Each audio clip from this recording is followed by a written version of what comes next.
everyone, welcome to episode 23 of Otome Shimai. I'm Vicky. And I'm Vika. And we are sisters who play Otome games.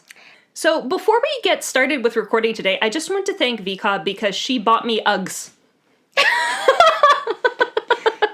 You're very welcome. I mean, my sister needs to keep her feet warm. My feet are very warm, and I really, really appreciate it. Yes, well, it's one part to your needs of comfort, but also part to your needs of your disorder.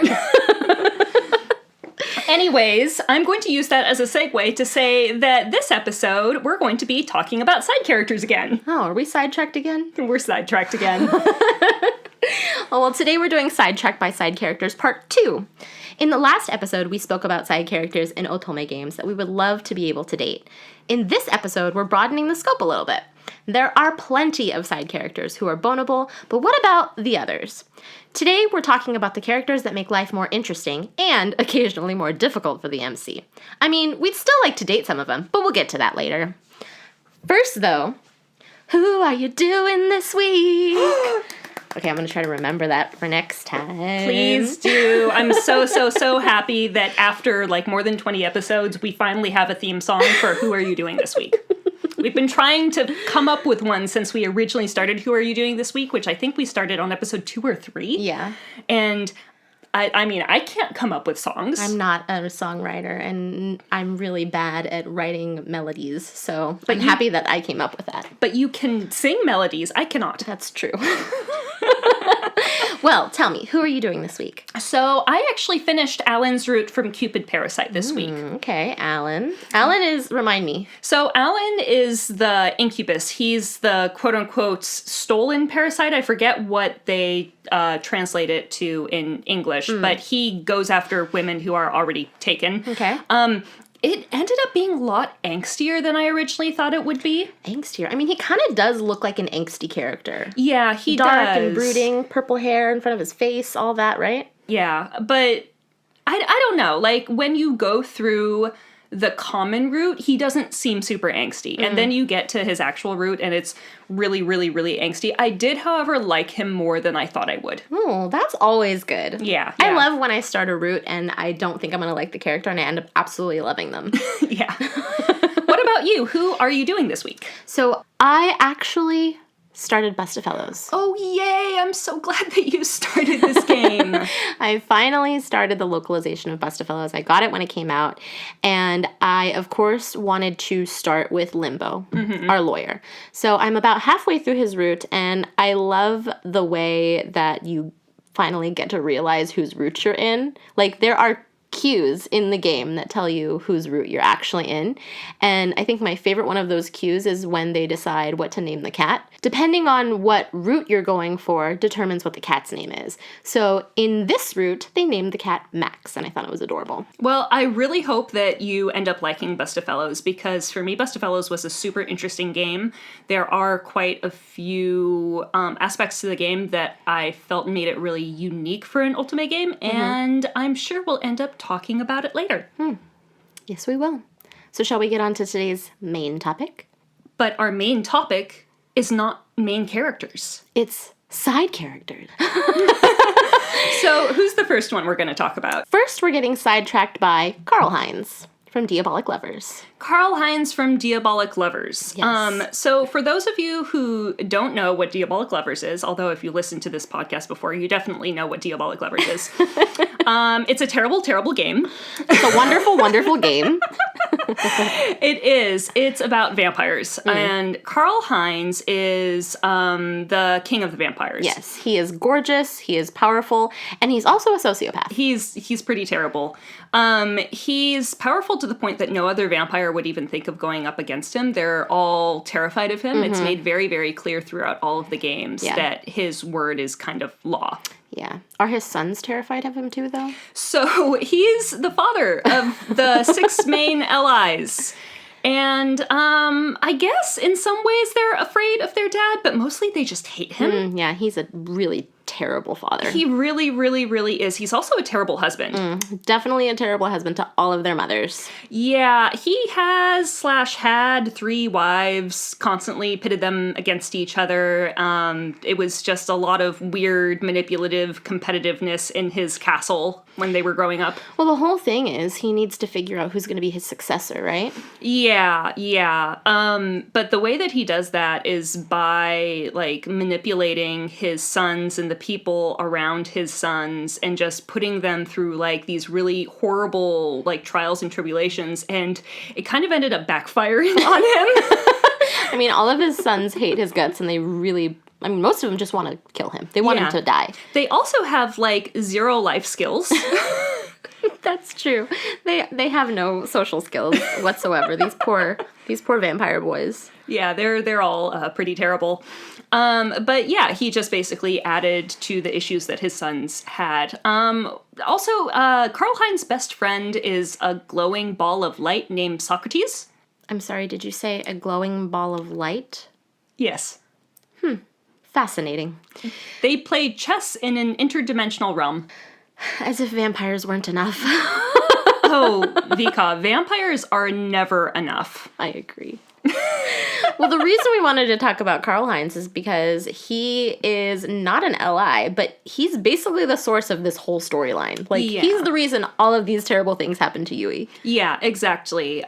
He's the underlying antagonist in most of the Diabolik Lovers games. Basically, the MC Yui gets put into this situation where she has to live with all 6 of his sons. And he has this Karl Heinz has this weird experiment thing where he is trying to find, like, a human woman that will help, like, unlock some type of thing so he can figure out who his successor is so he can pass on his power to them. So, an interesting fact about Karl Heinz, fun fact, in one of the fan discs, just to, fuck with his sons further, he decides to tell them that he wants to marry Yui, the MC. So he could have been an LI. No, that would have been insanely weird. And also, remember, like, most of his wives are dead. That's a good point. He's not a good husband. I wouldn't wish him on any woman or man for that matter. No, just no one. So that's a good lead into the final question. Do you actually want to date this character? Oh, no. Absolutely not.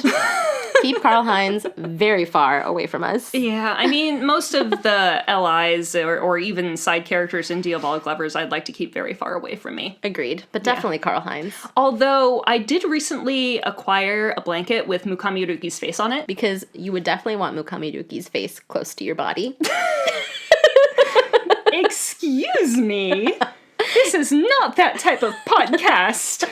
It's a really fuzzy blanket, though. I really like the blanket. Yeah, it's it's winter time now. It's very cold here, and we used it the other night. Vika came over, and we were like, we're cold. We need a fuzzy blanket. And so we got the nice blanket with Mukami Haruki's face on it, and we snuggled up under it, and it was very, very nice. Yes, it was lovely. Yeah. I have a photo of you. Yeah, I know. I know. It's fine. I accept this to be my life. Anyways, on to our next side character who we're going to talk about. So who are we getting sidetracked by now? Right now, we are getting sidetracked by Sen from Hakuouki. And I remember when we first played Hakuouki, you got super sidetracked by this character. Because she's best friend Sen. Like, literally, she is Chizuru's best friend. Like, she is the perfect friend. I cannot get over how awesome Sen is. She's a demon princess. Like, she's a demon and a princess. And you like that. I like both of those things, independently and together. I almost wish I was a demon princess. I mean, you're already a princess. Thank you, I appreciate that. You definitely are. Such kind words. Are they? Hey! Anyways, Senhime, she provides actually a lot of background info for Chizuru because one thing about her in the game is she's the one who tells Chizuru kind of her backstory and who she really is. At the beginning of Hakuouki, Chizuru doesn't know much other than her father's gone and she's got to go, on a mission. But when she meets Sen, they become fast friends. Like, they get along really, really well. Later on in the game, Sen visits Chizuru and lets her know, like, actually, Chizuru, you are a demon as well. And you are being targeted because you are the last female in your line. So that is basically the reason Kazama wants to kidnap and breed and make the babies with her. Yeah, in Hakuouki, apparently female demons are really rare, and so, like, all of the male demons who are, like, the head of their families are gonna want to make babies with her, and so one of the antagonists is one of those male demons. Yeah, I don't know. I really like Sen. I think Chizuru and her make besties. Yeah. She's really fun to be around. She's really friendly towards Chizuru, but she's also definitely a little bit of a princess. She can be kind of demanding at times. Absolutely. There's one point in the game where Chizuru almost gets kidnapped by Kazama, I believe, and Sen and Kimigiku come in and they try to get Chizuru to go live with them because they're like, you're not safe here, come with us. The Shinsengumi are not doing their job, and the Shinsengumi gets a little butthurt, and they're like, oh no, what do we do? And Chizuru... I'm imagining the Shinsengumi being butthurt and whiny now, and it's not making that much sense in my head. Not a lot of whiny characters in the Shinsengumi. I'm sorry, I wasn't imitating. I was, Well, no, I right now I have an image of Hijikata being like, oh no, what do I do? Well, either way, she didn't go because Chizuru was like, no, I have special feelings for these people and I want to stay. So Sen lets her stay. But still, I think Sen's a great character. Like, she's got Chizuru's back. Yeah, it was really funny because when we were playing this game, I started to get a little bit annoyed at you because we were texting back and forth about what was going on in the game. And literally anytime Sen appeared, you'd like send me paragraphs about how much you loved her, and then you would forget what you were doing and where you were in the game, and you would ask me to remind you what was happening in the story. Despite the fact that I was not the one playing that game at that time. It was you. Honestly, I don't remember this, but that sounds exactly like something I would do. You do that in games a lot. You'll get really sidetracked, and then you'll be like, wait a second, Vicky, what's going on here? Okay, this actually happened with a character recently that we're going to talk about later in this episode. But yes, that is something I would do, and I take full accountability for that. Mm-hmm. So, final question. Would you want to date Sen? I don't think I'd want to date Sen. She's just not really my type. I feel like she'd be a little bit too princessy. I like down-to-earth people a little bit more. Yeah. What about you? I think in terms of character design, I wouldn't, but I like her personality. Okay. I'd be into it. She's cool. She is cool. Like, I don't know if I would want to be with her or be her. Maybe both. That would be a little interesting. How would you do that? Let's not go into it. Let's get sidetracked by another character. And the next character that we're going to get sidetracked by is Mukai Eriko from Color Malice. So Vicky wanted to add Eriko to this list, and at some point I looked at her and I said, who is Eriko? Because I could not remember this woman's name. All I remembered about her is that she is the leader of the Shiraishi Hate Club. She is the leader of the Shiraishi Hate Club. So, Mukai is second in command to Shiraishi and Color Malice. Mm-hmm. She's his subordinate in the crime lab, and she hates him. With a fiery passion. Like, she really hates him. She really does hate him. So that's why she has a Shiraishi hate group with Sakuragawa, who we actually talked about the last time that we did Sidetrack by Side characters. Mm-hmm. They both hate him. He is pretty terrible to normal people. Yeah. I mean, he's also terrible to Ichika, but, you know. Shiraishi has problems. He does. We're not talking about Shiraishi right now. Shiraishi being who he is shows us a lot about who Eriko is. Her personality shines through her hatred of him. Because he's terrible. He doesn't have feelings, and he also doesn't acknowledge that other people have feelings. And can you imagine having to work very closely with someone like that? Like, she's with him all the time at the Shinjuku Police Department. Yes. Hey, are you looking at me for, like... Why are you looking at me like that? Because I'm talking to you. Oh, I thought you were implying something. I'm definitely not implying something. You have many feelings. Thanks. Anyways, one of my favorite things about Eriko is that she is such a lush. She drinks a lot. She drinks so much. All of the Shiraishi Hate Club meetings take place at a bar. This is also where she tries to get Ichika to join. And she often goes as far to drink herself under the table. Yeah. Poor Sakuragawa always has to figure out how to get her home safely. I really like this part of her. It's fun. Yeah, but honestly, Mukai is very intelligent. She does her job very well, and she's obviously worked very hard to get to where she is. And I think that's another reason why she has a problem with Shiraishi. Yeah. Because he kind of belittles everything around him, Agree. including her. Yeah. It's terrible because she's pretty brilliant. She does help, and she provides a lot of information. I mean, she's got that job for a reason. She does. Absolutely does. So, would you want to date this side character? I think Mukai is a very attractive woman, but I don't think I would want to date her. I do too. I feel like Mukai and I have a little bit too much in common. Like, in terms of our work style. I see. Yeah. You'd butt heads a lot.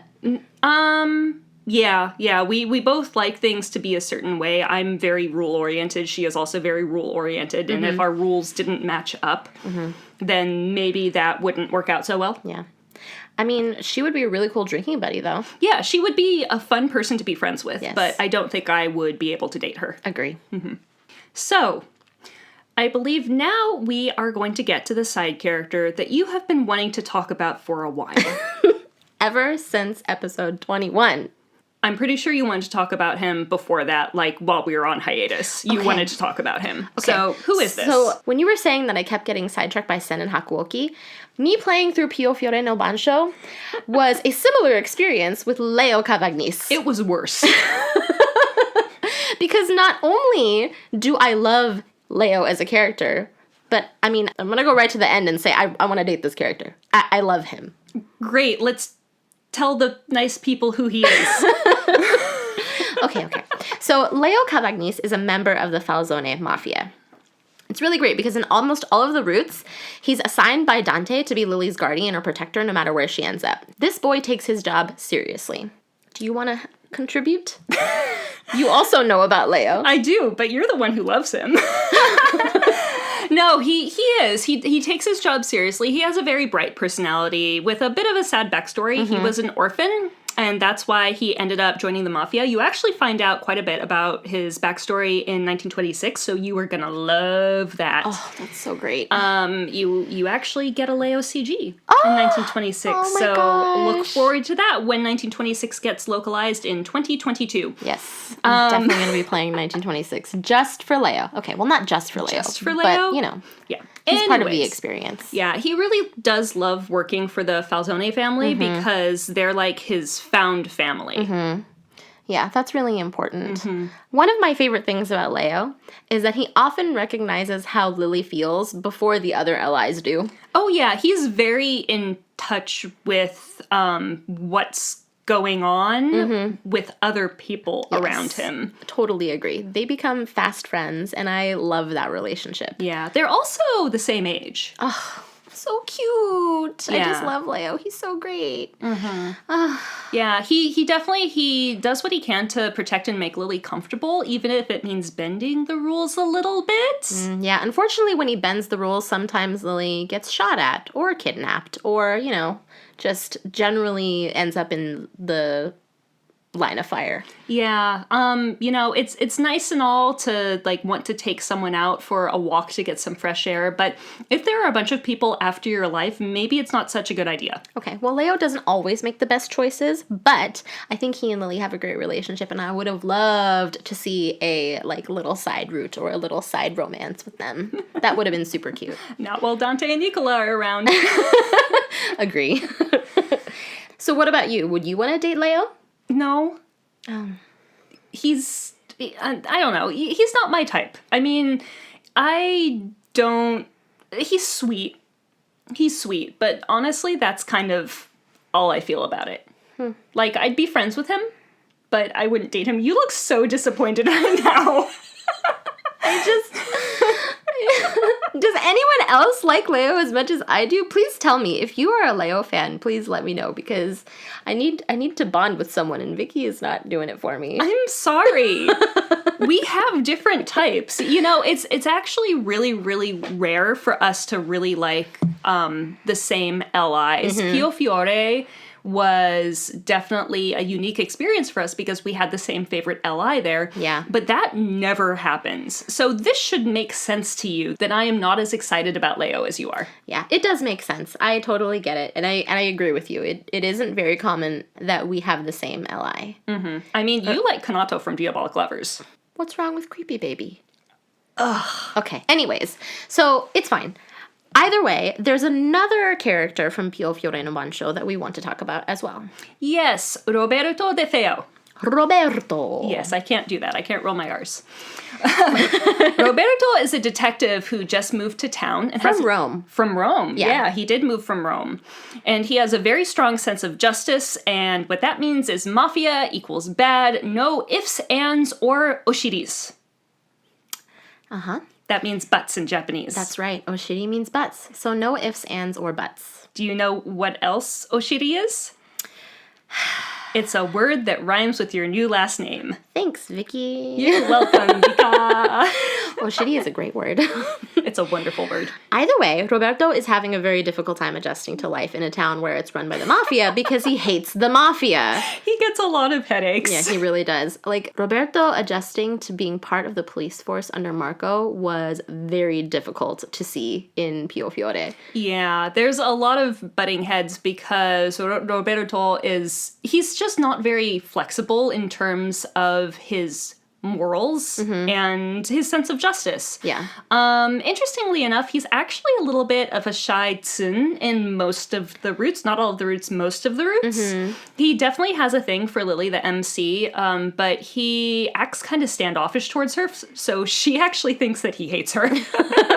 It's really cute. He's a tsundere. Yeah. But I don't know. I really liked Roberto's character design. I thought he was pretty cute. Yeah, I did too. He's also the narrator at the beginning of the story. Oh, I didn't know that. Yeah, and during the opening of the game, he's the one who's talking about the situation in Berlone and explains to you who each of the mafia factions are.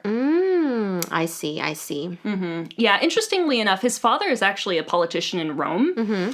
He has a little bit of a complex about that because sometimes people will imply that he's kind of like his dad's minion instead of his own person. Yeah, the whole idea about him getting where he was because of his lineage.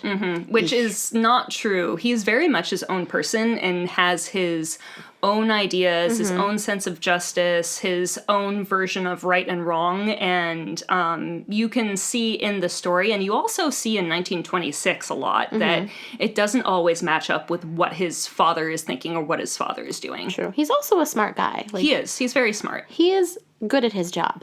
Yeah. So yeah, I mean, in a lot of the routes, minus Nicola's, listen to episode 22 for information about that. He ends up being able to somewhat get his head out of his butt to work with the Falzone and Visconti families towards a common goal, but that doesn't usually happen without a lot of poking and prodding from everyone around him. That's true. Even poking and prodding from the mafia themselves. Yes. Which is not quite tolerable for Roberto. No, he gets kind of grumpy about that. Agree. So, would you want to date this character? So, maybe? Maybe. Okay. Maybe. Like, I think I'd go on a few dates with him and see how it goes, but kind of like with Mukai, I have some overlapping with Roberto. We'd probably be too serious for each other and just, like, sit there and be serious all the time. Yeah, I see what you mean. If both of you are not flexible, then it's not as enjoyable. Once again, this is not that type of podcast. You are on a roll today, Vika. What is up with you? I don't know. I personally think that you would be a good match, but that's just my opinion. I liked Roberto as a character. I thought it was really cute, especially for Lily. And seeing him as he starts from the beginning of the storyline being very rigid and being a little bit more accepting at the end of each route was really nice to see. Like, he actually got character growth in this game. Yeah, he definitely did. But would you date him? He's cute. He is cute. He's a very attractive man. He is a very attractive man. I don't know if I would date him. So here's the problem with this, Vika. If you dated Leo and I dated Roberto, we would never be able to speak to each other again. That's a really good point. Yeah, well, you know, you live, you learn. You live, you learn. So just to recap, the side characters that we've gone over today are Karl Heinz from Diabolik Lovers, Sen from Hakuouki, Mukai from Color Malice, and then Leo and Roberto from Piofiore. Before we close out, We have a couple of questions about these characters that Vicky has prepared, so let us discuss. question number 1. Which one of these characters would you want to go to Disneyland with? Let's discuss. Okay, let's discuss. Which one of these characters would I actually want to go to Disneyland with? Obviously, I'd want to go to Disneyland with Leo. Yeah? Yeah, because it'd be fun. Okay. I just don't think I'd have fun at Disneyland with Roberto. And definitely wouldn't have fun at Disneyland with Karl Heinz. What do you think Disneyland with Karl Heinz would be like? Dangerous. You know, there actually is a fan disc of Diabolik Lovers where there is a carnival. Yes, but I don't think Disneyland is very similar to that carnival. Probably not, probably not. What about you? Who would you want to go to Disneyland with? So my answer is a little bit of a cop-out, I guess, because I don't like theme parks. Then why did you come up with this question? Because I wanted to hear your answer. But I do have an answer. And my answer is, who would not go to Disneyland with me? And I think Roberto would not go to Disneyland with me. Ah, I see what you mean. I think if you came to us and were like, let's go to Disneyland, we would both be like, no, we're gonna go do something else. Okay, I see what you mean. So you'd rather spend time with Roberto instead of go to Disneyland with any other ally. No, I just don't want to go to Disneyland. Okay, got it. Okay, understood. Okay, let's go over question 2. This is an interesting question. Who do you think is the messiest in their home? Yeah. And then also, who do you think is the messiest at work? Okay, if I were to think about it, Karl Heinz, Eriko, Sen, Roberto, and Leo. Who would be the messiest? So at home, I think I know who's going to be the messiest at home. You do? Who? I'm pretty sure that's going to be Leo. Really? Why? Because he seems like a messy person. Okay. I don't quite get that sense. I don't know. He's kind of wah-wah, and he's just like... I get that vibe from him. Like, he seems like a young bachelor, basically. He seems like some of the guys that we went to college with who were, like, sweet and cool, but you wouldn't want to go into their room because they would have a giant pile of dirty laundry in the corner, and they haven't washed their dishes in a week. You're ruining my image of Leo. Am I? Yeah. I'm sorry. Let's see. Who would be the messiest at work? My guess is probably Roberto. Actually... there are scenes in Piofiore where he gets mad at Maruko for Maruko's desk being messy. Then, not Roberto.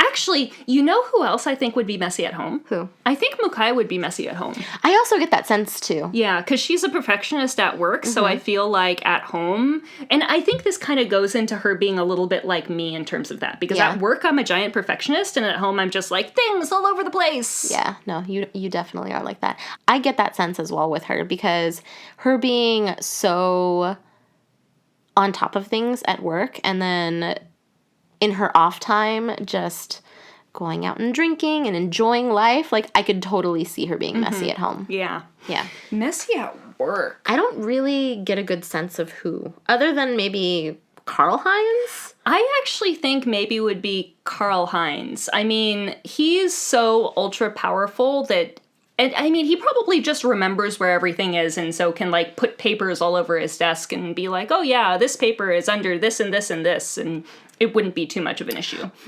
I feel like he would be messy because there are more important things to think about. That's true. Like, if he were ever looking for something in an office space, would he really give it that much effort to care about it? He probably would not care about it. He cares about very few things. So you're right. I agree with that conclusion. Okay. Cool. All right. Last question?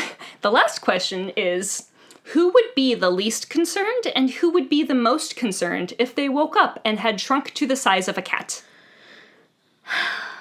Vicky, why do I let you come up with the questions? That is a really, Really good question. Would you like to answer that question?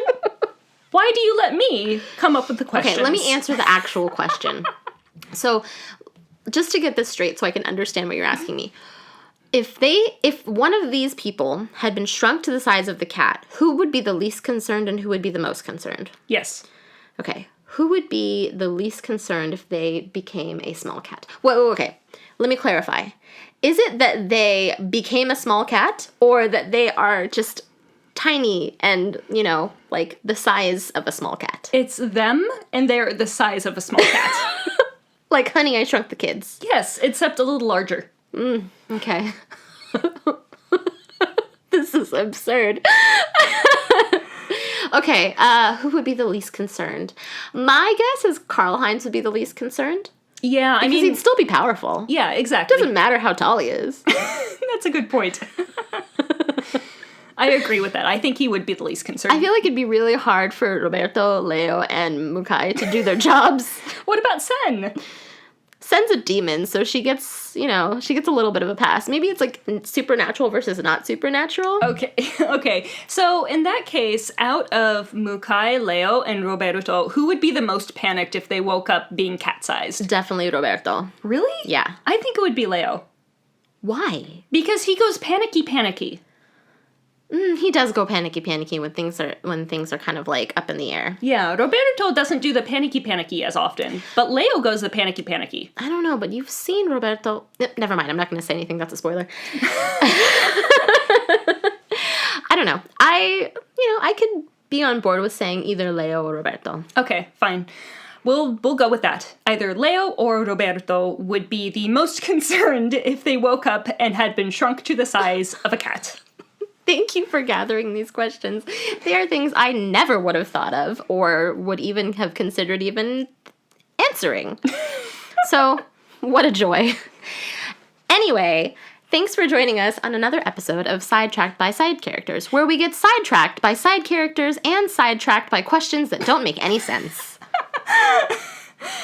If you like what you hear and would like to support us, we have a Buy Me a Coffee account where you can donate to us keeping the podcast going. We want to extend a big thank you to Andrea for being a supporter. We are so happy that you love the podcast, and we really do appreciate you. Thank you so much. We also have a Twitter and Instagram where you can stay updated on what we're up to. Thanks, everyone, for listening. Bye!